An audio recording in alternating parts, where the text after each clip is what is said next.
Really, like when I read and I record my thoughts like this, it's kind of like a journal. And I find that I see so many things I didn't see when I just read it. Like, just sit down and read a chapter a day. And like, for example, this one, John 18, or maybe I forgot, but John 18, I just found out, like, in today's reading, that Simon Peter was following Jesus, and so was another disciple. We didn't have the disciple's name, though, for some reason. John didn't include the disciple name.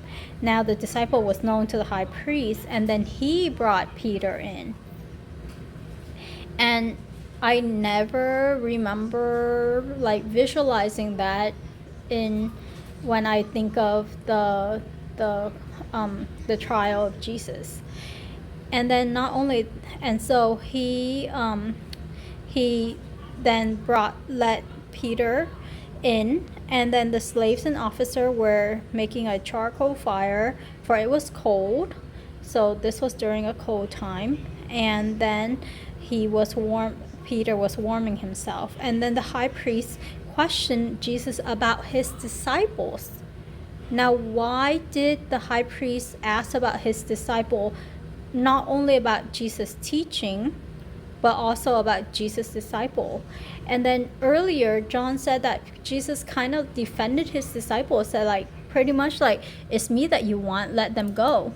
And so what was the intent? Like, did they want to round up Jesus and all the disciples? Probably because they are afraid that you know, like the Roman government will want the whole, like, gang, to speak it like that, street colloquially. Like, did they want the whole gang to be arrested, not only the leader?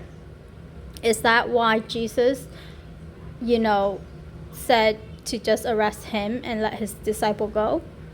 I think that's the case. I think that's the reason why maybe the disciple then saw that their leader, their teacher, was captured, and then they started fearing for their life. Maybe there's that, like, that threat of something, because otherwise why would the high priest question Jesus about his disciples? And we already know they questioned Jesus about his teaching.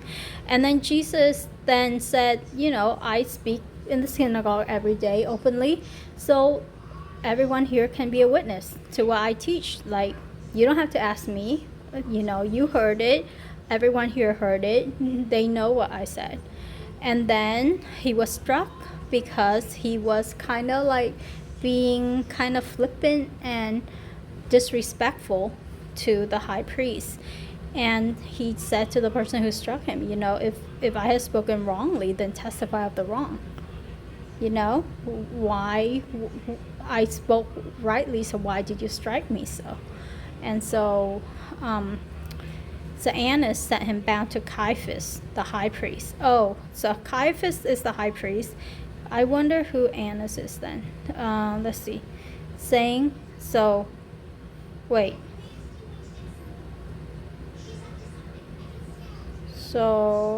brought Peter in, was known to the high priest. So maybe it's another high priest, and they're just kind of like moving him from one high priest to another.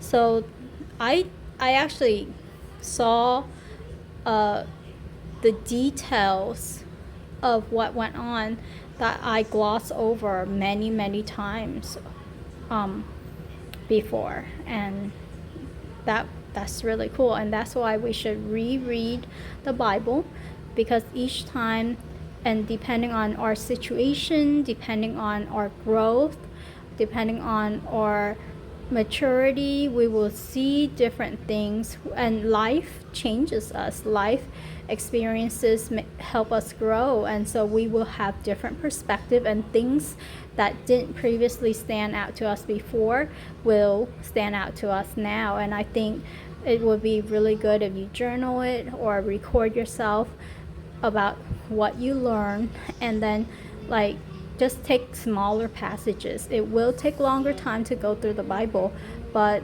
I think the goal is to not go to go deep and not like just go fast.